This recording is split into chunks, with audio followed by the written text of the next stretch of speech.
sa puissance intérieure, quoi. C'est-à-dire que, bah non, là, c'est plus les autres qui vont déterminer qui je suis. Ça n'est même plus ma fausse personnalité qui va déterminer qui je suis, c'est j'apprends vraiment à découvrir qui je suis. Et ce que je suis va choisir ce qui lui est vrai. Pour être sûr de recevoir toutes nos vidéos, abonnez-vous et cliquez sur la cloche. Bonjour à tous. Bonjour. Alors, c'est une vidéo un petit peu particulière parce que t'es pas au courant Oui. du sujet. Oui. On n'a pas préparé, donc c'est un peu comme si c'était un live. Euh, donc voilà, la surprise, c'est que je voudrais te poser toutes les questions que je me suis posées ou que je me pose encore d'ailleurs vis-à-vis du comportement du runner que tu es. Alors oui, ça va être à travers ton expérience à toi, propre, mais aussi par rapport à l'expérience que tu as de tes clients. D'accord. Si tu es d'accord, Oui, oui, oui. évidemment. Et donc, il y a mes questions propres, mais aussi des questions que je vois, par exemple, sur le groupe. Et d'ailleurs, j'en profite, on va en Pour profiter pour remercier le groupe, oui. remercier les personnes qui posent des questions dans les groupes, dans les conférences. Bah, c'est très riche, ça aide les autres personnes parce qu'en répondant, en posant vos questions, eh bien, ça amène fatalement des réponses et en amenant des réponses, bah, ça amène de l'aide aux autres. Et donc c'est important. Donc n'hésitez pas, même là en commentaire, à laisser vos questionnements, que ce soit des questionnements d'ordre général ou personnel. On y répondra soit directement, soit par l'intermédiaire de vidéos. Mais en tout cas, voilà, ces questionnements sont importants, donc n'hésitez pas à laisser des commentaires, c'est très important. Et n'hésitez pas aussi à vous abonner à notre chaîne, ça vous permettra d'être mis au courant Des dernières vidéos, oui, des effectivement, vidéos on le à dit jamais, venir. mais Oui. effectivement. Euh, donc voilà, tous ces questionnements du regard un peu chaser par rapport au runner. La première question, moi, qui me touche particulièrement, mais c'est aussi quelque chose que je vois à chaque fois, c'est quel est selon toi ce qui expliquerait le comportement de fuite du runner? Comment toi tu te vis personnellement peut-être et puis Euh, de fuite du runner. Alors, première chose à savoir sur le runner, euh,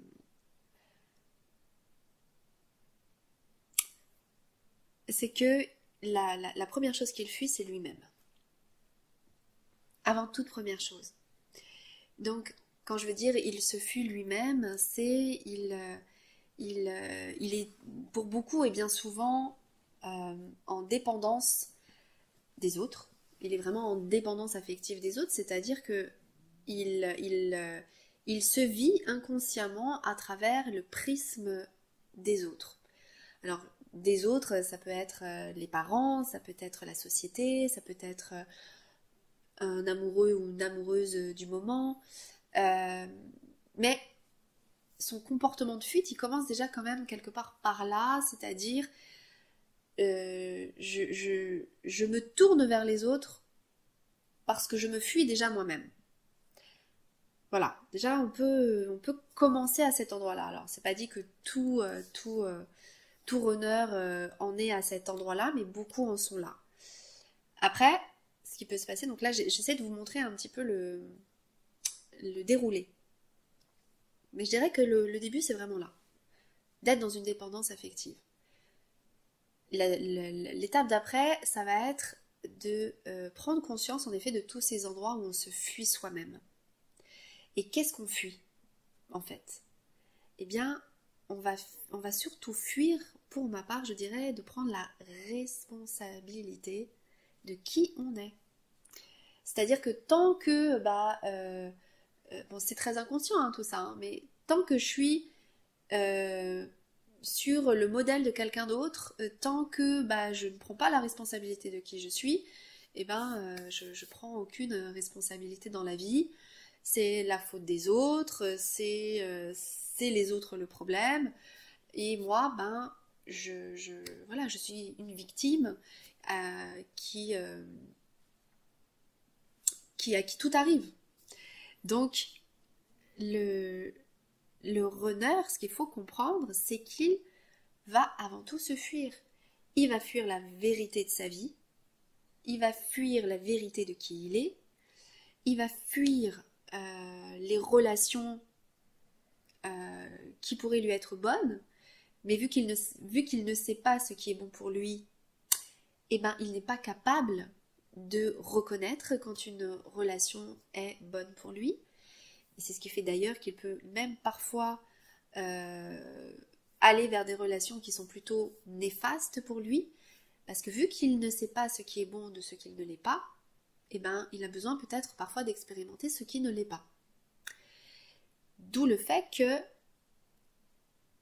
bien souvent le runner, très très très runner, qui a vraiment fui vraiment fortement qui il est, il va souvent commencer par ce que moi j'appelle des casse-gueules, c'est-à-dire des situations dures, difficiles, mais qui vont l'amener petit à petit à découvrir de plus en plus qui il est. Donc pour répondre à ta question,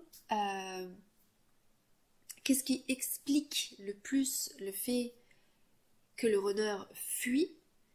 C'est qu'il ne sait pas. Il ne sait pas ce qui est bon pour lui. Et il a à le découvrir. Alors, merci pour ta longue réponse. Est-ce que c'est ce qui explique le déni, ou est-ce que c'est la blessure de déni qui explique cette fuite? À quel moment on peut voir ce qui a pu faire que le runner en arrive là? Je dirais que c'est... Alors vraiment, si je vais très très loin dans mon explication, je dirais que le runner, très certainement de vie en vie, depuis la blessure d'origine, la douleur a été telle que c'est la douleur qu'il essaie de nier. Tu parles de la blessure originelle. Oui, je parle de la blessure originelle, la blessure de séparation originelle, qui pour lui a été tellement souffrante que sa solution pour ne plus souffrir, ça a été d'être dans le déni. Mais j'ai envie de dire même dans le déni de son âme, quoi, dans le déni de qui il est véritablement, dans le déni d'être dans une conscience de qui il est. Et du coup, ça crée une blessure de déni, avec des comportements de déni, dont la fuite. Quand tu dis des comportements de déni ou de fuite, est-ce que le fait de rester avec une tierce ou d'avoir une multitude d'aventures, est-ce que c'est une fuite? Est-ce que c'est du déni? Est-ce que c'est les deux? Ça peut être plein de choses. Et ça peut être ça. Ça peut être en effet une forme de déni. Ça peut être... En fait, ce qu'il faut vraiment comprendre, c'est que le runner...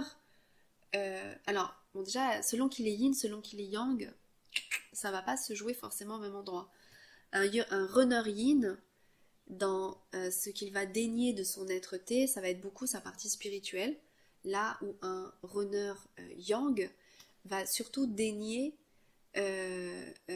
toutes ses capacités et toutes ses potentialités de création et de savoir créer sa vie, quoi. Donc déjà, c'est pas forcément les mêmes, ça se joue pas forcément au même endroit. Non, que c'est plutôt la blessure de déni qui l'amène à fuir au fur et à mesure. À fuir. Parce que cette blessure-là de séparation qui devient une blessure de déni fait que tu fuis. Et oui, c'était ça que je voulais dire, c'est que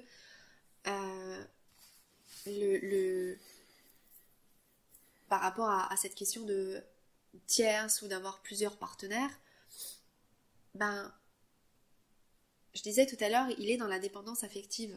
Donc selon l'entourage qu'on a, selon la société dans laquelle on est, selon voilà, typiquement si tu es dans un environnement qui te dit que c'est très à la mode et c'est très socialement bien vu d'avoir plusieurs partenaires, d'être libre, d'avoir plusieurs expériences, etc. Le runner, il va pas expérimenter ça en le voulant vraiment. Il va expérimenter ça parce qu'il croit que c'est ce qu'on attend de lui. Il est toujours dans « je fais ce qu'on attend de moi ». Donc il est dans pas mal de comportements qui ne sont pas forcément toujours adaptés. D'accord. À qui il est véritablement, j'entends. Donc l'autre question que je veux te poser, c'est par rapport à la sexualité. On voit dans le lien, et que ce soit runner ou chaser, que des fois il y en a un des deux, enfin très souvent il y en a un des deux qui raccroche le lien, surtout par rapport à la sexualité. Ouais. Est-ce que tu peux expliquer ce qui peut... pourquoi pour l'une des deux personnes ça peut être vécu d'abord, et je dis bien d'abord, par rapport à la sexualité. Ouais. Donc voilà, moi cette question elle me fait rire parce que là on est vraiment sur le sujet. Les hommes viennent de Mars, les femmes viennent de Vénus. Bon, si ce n'est que nous dans le monde flamme jumelle, on va dire les martiens, c'est les yang, hommes et femmes, et les vénusiens, ce sont les yin, hommes et femmes confondus, bien évidemment.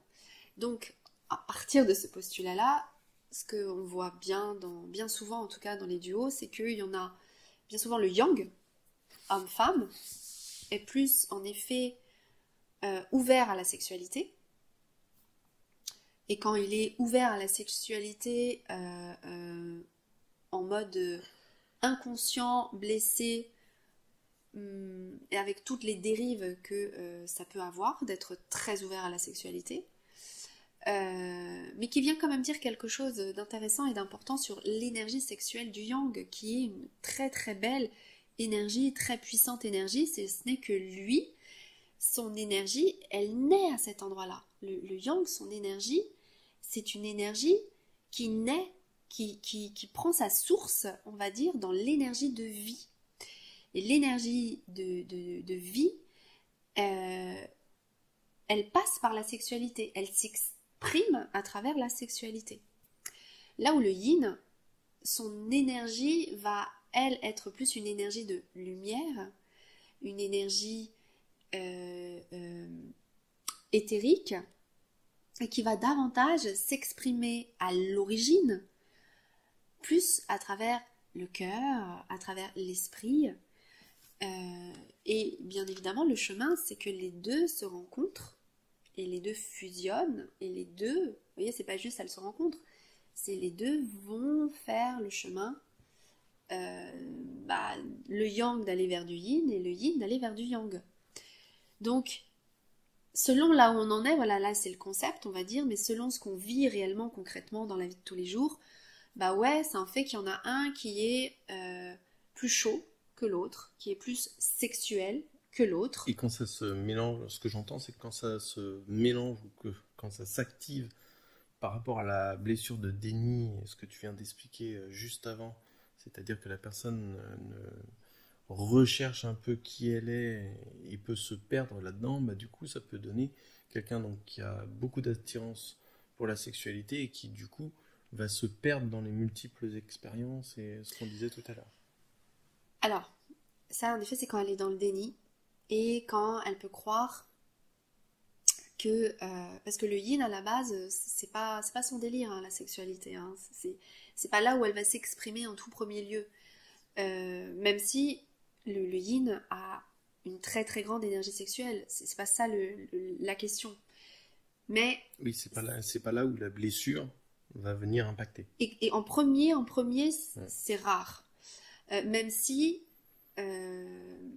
et pour preuve, c'est que bien souvent, quand les yin, par exemple, ont des blessures sexuelles, c'est généralement des personnes qui se coupent de la sexualité.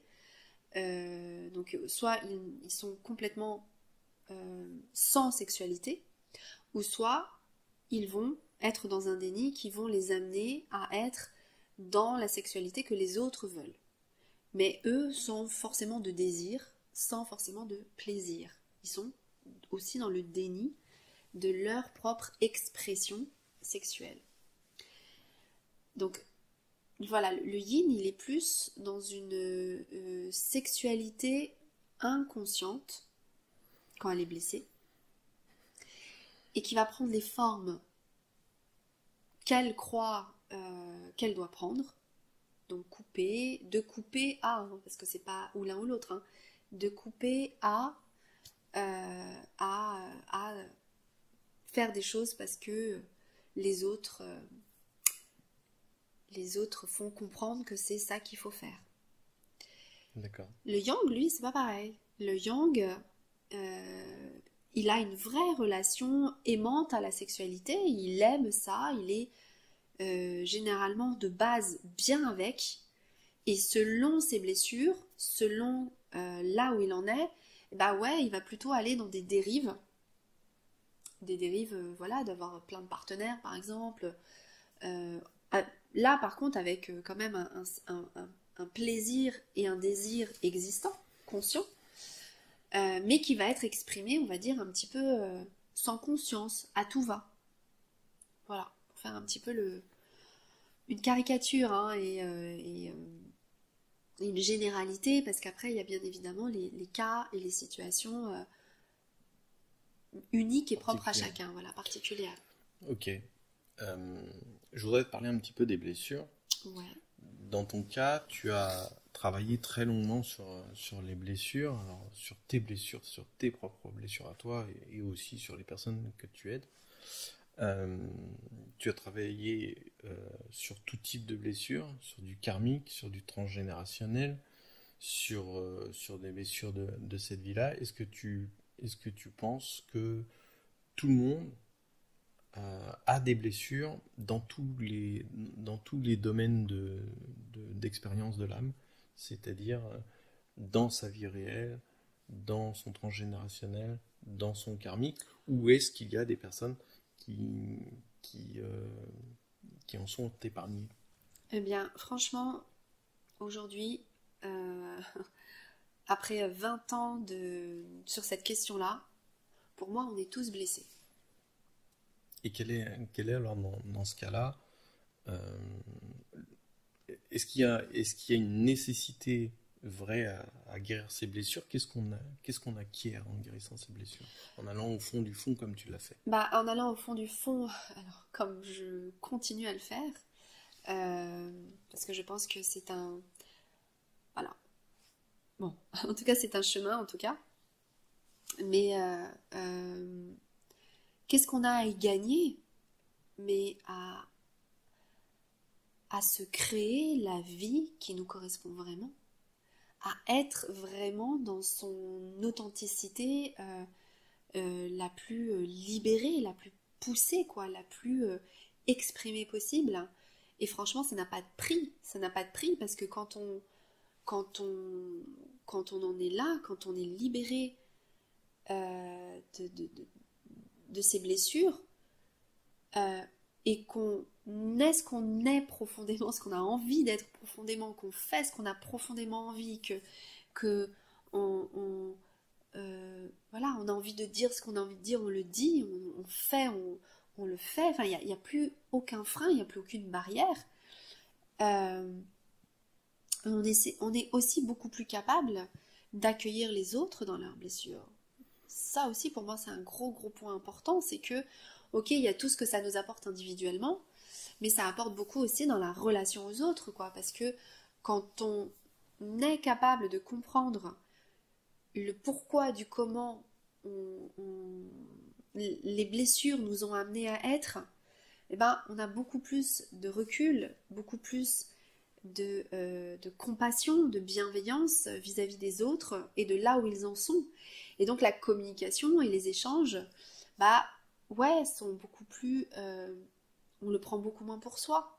On est beaucoup plus à l'écoute de l'autre, on est beaucoup plus à même de sentir aussi quand il y a une limite et que ça ne nous convient plus. Enfin, vraiment, guérir ces blessures, c'est...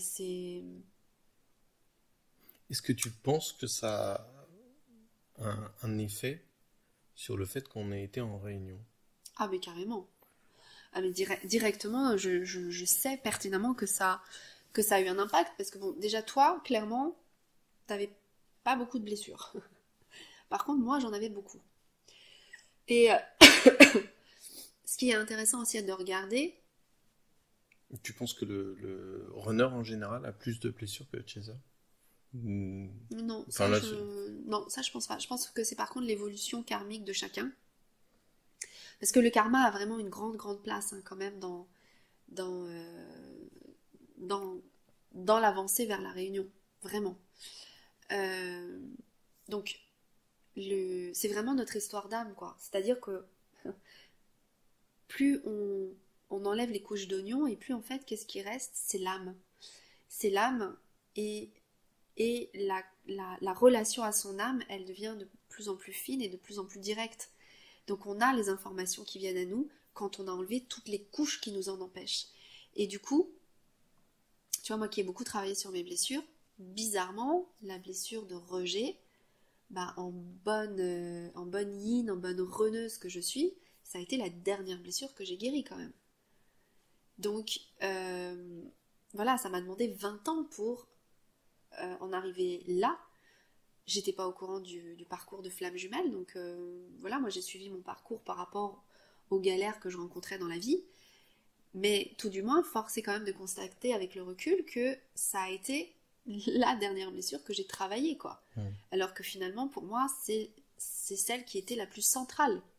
Alors, ce qu'on dit pas souvent, c'est que autant tu as travaillé les blessures, mais en même temps, tu t'es formé aux diverses pratiques qui permettent de guérir.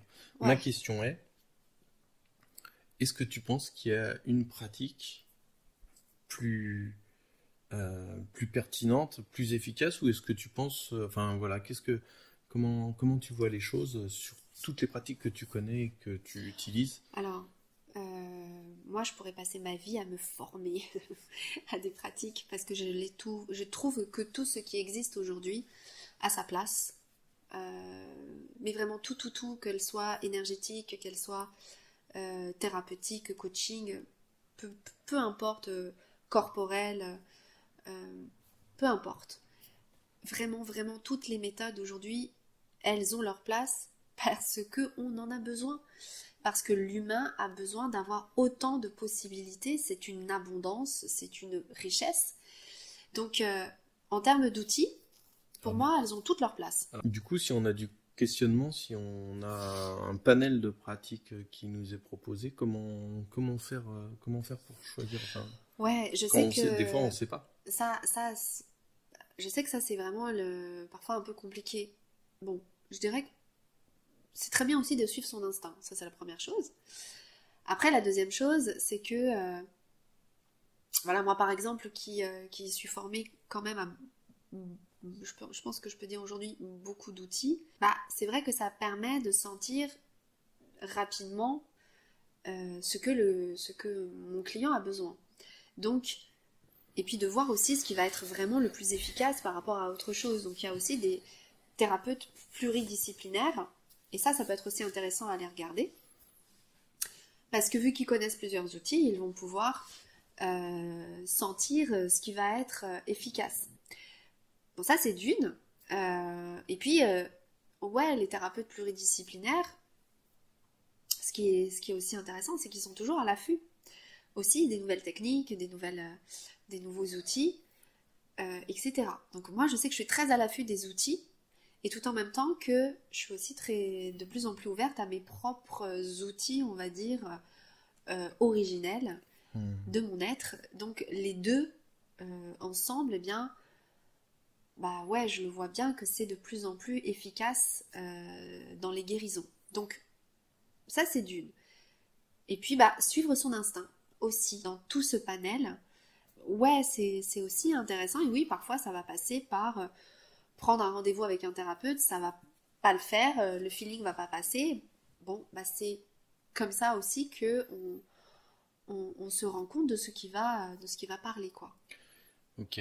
D'ailleurs, j'avais une question parce qu'il y a beaucoup de personnes qui sont appelées à devenir thérapeutes. Alors, soit ils reçoivent des messages de leur guide, soit ils le ressentent profondément, soit ils ont juste une attirance, tout simplement. Enfin, il y a vraiment une tendance à devenir thérapeute. Quelle est ta vision de ça? Comment tu accompagnes les personnes qui veulent devenir thérapeutes? Qu'est-ce que c'est finalement un thérapeute? Qu'est-ce que c'est qu'un thérapeute? Alors bon, le mot thérapie vient du mot soin. Donc un thérapeute, c'est quelqu'un qui soigne déjà. Et un thérapeute, alors pour moi, il y a une nouvelle version de thérapeute. Il y a les thérapeutes qui vont pouvoir soigner le corps, qui vont pouvoir soigner le mental, qui vont pouvoir soigner l'énergie. Là, on est vraiment sur des démarches de soins. Pour moi, en tout cas, un thérapeute aujourd'hui, c'est un thérapeute qui accompagne vraiment l'humain dans son évolution spirituelle. C'est-à-dire qu'il soigne ce que l'humanité a besoin pour la faire passer à un autre niveau. Et voilà, et pour cela, il y a plein de formes différentes de le faire.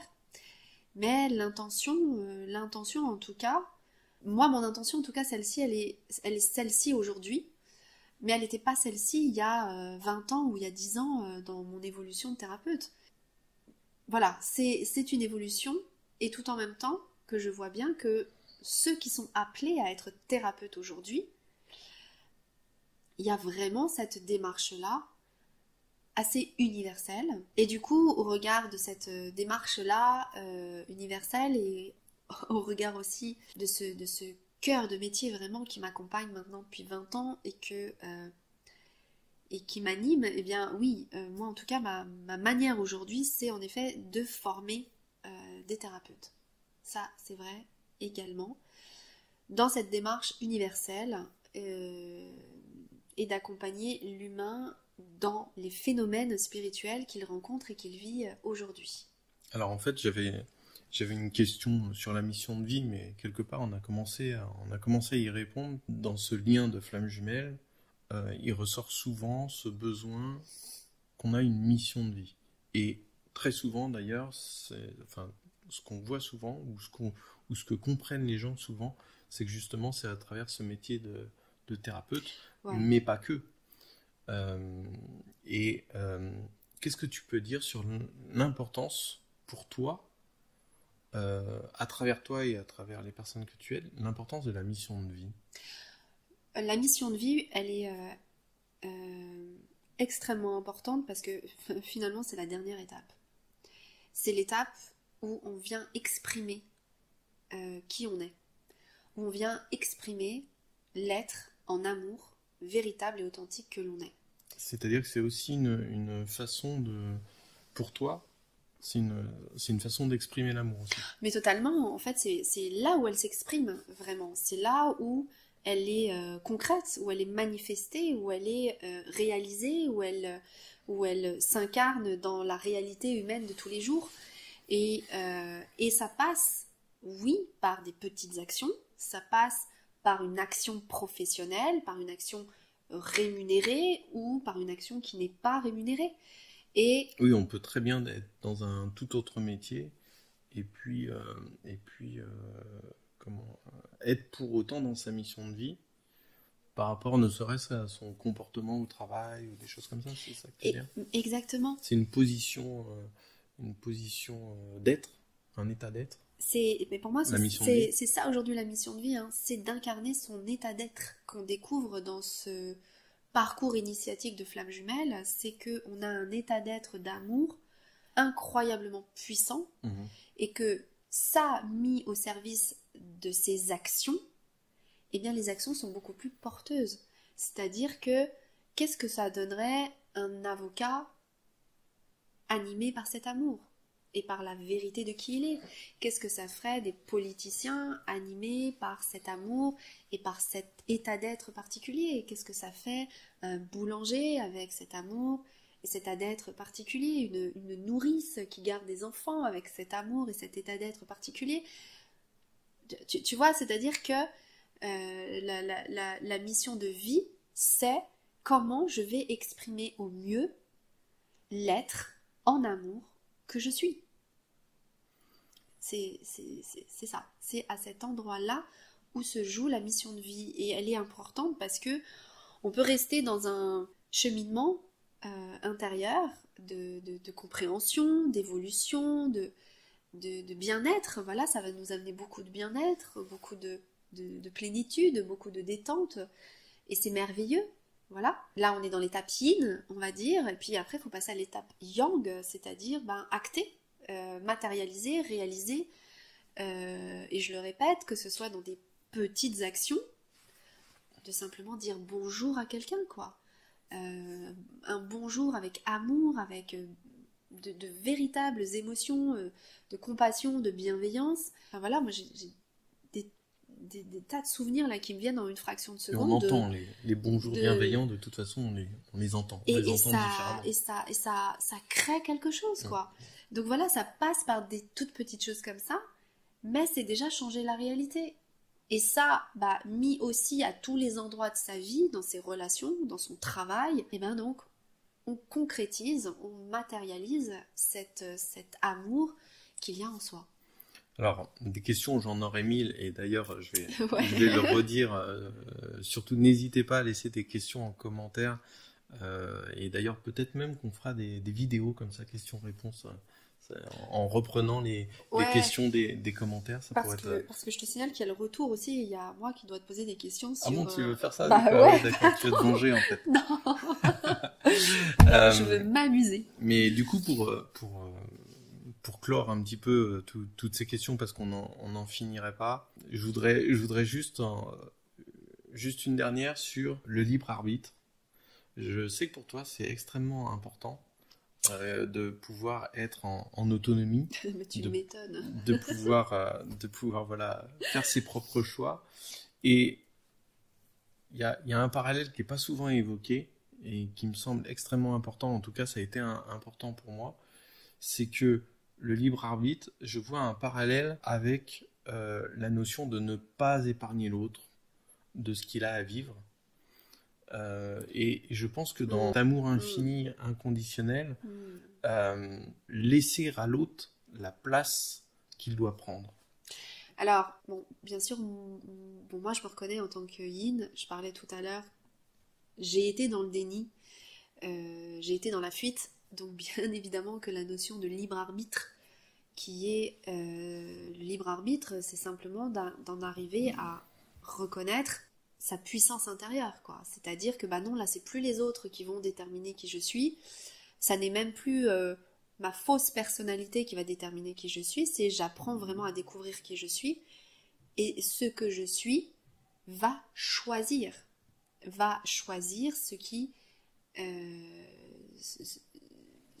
lui est vrai. Et c'est pas parce que la terre entière va vouloir m'amener dans une direction que forcément, si moi je considère que ça n'est pas bon pour moi, que je vais y aller. Donc c'est juste pour dire à quel point, un yin dans le déni, au bout d'un moment, le libre arbitre, ça devient un gros sujet. Et de toute blessure, de toute épreuve, on apprend, et ce qu'on apprend, on a envie de le partager avec les autres. Donc le fait de découvrir à quel point reprendre le pouvoir sur sa vie, reprendre la liberté de choisir et de créer sa vie, fait que, oui, à tous les endroits où on voit d'autres ne pas être dans cette direction-là, alors c'est pas de la réactivité, c'est que en conscience, je vois bien les endroits où l'autre va faire ce qu'il va faire pour des raisons fausses. Pour des blessures.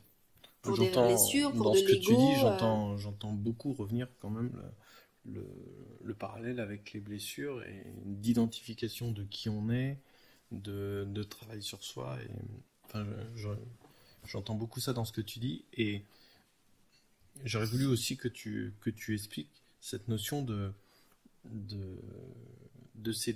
laisser l'autre vivre aussi son expérience et laisser l'importance que l'autre, de laisser à l'autre la possibilité de rencontrer ce qu'il a rencontré. Moi, je me rappelle, au moment de la réunion, à des moments extrêmement difficiles pour moi, tu me disais que tu n'avais pas à prendre cette charge émotionnelle, tu n'avais pas, et que c'était à moi de rencontrer ça. Et Ouais, je crois que ça a été extrêmement important et que c'est un enseignement extrêmement important de ce lien. oui. Et tu vois, autant à un endroit, il y a une forme d'exigence à quand on voit l'autre. Parce que je pense qu'au bout d'un moment, je le vois chez quand même pas mal de yin, ça, hein. C'est-à-dire que... alors, est-ce que c'est forcément yin? Je sais pas. Mais en tout cas, je dirais que chez beaucoup qui arrivent à un endroit de conscience et de clarté, quand on voit l'autre, en effet, être dans des endroits de faux self, par exemple, ou d'ego, ou de choses comme ça, il va y avoir comme une forme d'exigence, là, à cet endroit-là, euh, de ne pas vouloir rester là-dedans, de ne pas laisser l'autre là-dedans. Et à contrario, par contre, moi en tout cas, quand je vois que l'autre, mais à travers toi, je l'ai découvert aussi par rapport à mes clients, c'est-à-dire que quand je vois des clients qui prennent un chemin qui est différent du mien, je vais pas me dire, parce qu'il est différent du mien, il n'est pas bon. Quand je vois que ce chemin, par contre, est authentique, que c'est le chemin de la personne, et que même s'il est différent du mien, eh bien, là, au contraire, j'ai surtout envie de laisser l'autre faire son chemin. Hmm. Donc, tu vois, il y a une distinction entre les endroits de fausseté, et qui là, ben, oui, il y a un mouvement qui fait que on n'a pas envie de laisser cette fausseté en place. Euh, et je crois que bah, il y a là la notion d'unicité, quoi. C'est-à-dire que si moi je suis dans une démarche de vérité et d'authenticité de moi-même, je vais avoir la même exigence quelque part vis-à-vis de toi.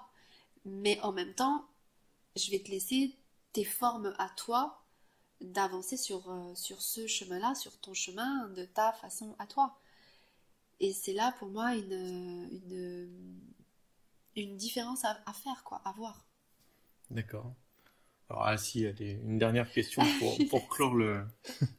pour clore le débat, la plus piège que je vais te poser. Qu'est-ce que moi j'ai à guérir aujourd'hui? Qu'est-ce que tu as à guérir aujourd'hui?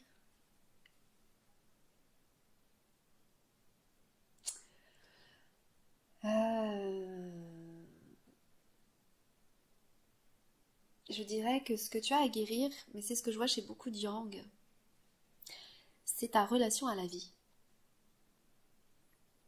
C'est-à-dire que dans cette période où on a et où le yang va avoir à jouer son rôle de spiritualiser la matière, euh, il y a un endroit de spiritualiser cette matière justement de façon spirituelle et la confiance en la vie, la confiance à cet endroit-là, euh, à mon sens, est nécessaire pour changer la matière. Donc ouais, je dirais plus de plus de confiance en la matière qu'en la 3D en l'occurrence. D'accord, bah je vais commencer à faire mes recherches, j'espère que tu vas m'y aider. Bien sûr, Et puis, toujours. bah s'il y a d'autres personnes qui ont besoin que tu les aides, il y a tous les liens sous la vidéo. Bien sûr. N'hésitez pas à nous poser vos questions, à vous abonner pour recevoir les dernières vidéos. Euh, Reste à vous remercier. J'espère que cette vidéo n'a pas été trop longue. Et puis, bah écoute, on essaiera de faire ce genre de format-là. Ouais, bah moi j'aimerais bien le Si... retour sur... Dites-nous d'ailleurs si ça vous intéresse ce genre de format. Ouais, et dites-nous parce que pour le coup, moi j'ai envie de faire le retour sur les questions du yin vis-à-vis du yang, du runner vis-à-vis du chaser. Donc si vous avez, vous, runner, yin, et même chaser, hein, des questions qui pourraient, bien évidemment, là nous on partage notre point de vue, notre regard, mais surtout pour vous aider, vous, à trouver vos propres réponses. Donc voilà, si vous avez des questions, bah, mettez-les en commentaire pour qu'on fasse le retour yin-yang. Et en tout cas, on vous remercie N'hésitez pas à vous abonner. Trouvez toutes les informations dans les liens ci-dessous. Et puis, c'était super. Moi, j'ai bien aimé ce moment. À À très bientôt. bientôt. Au Au revoir. revoir.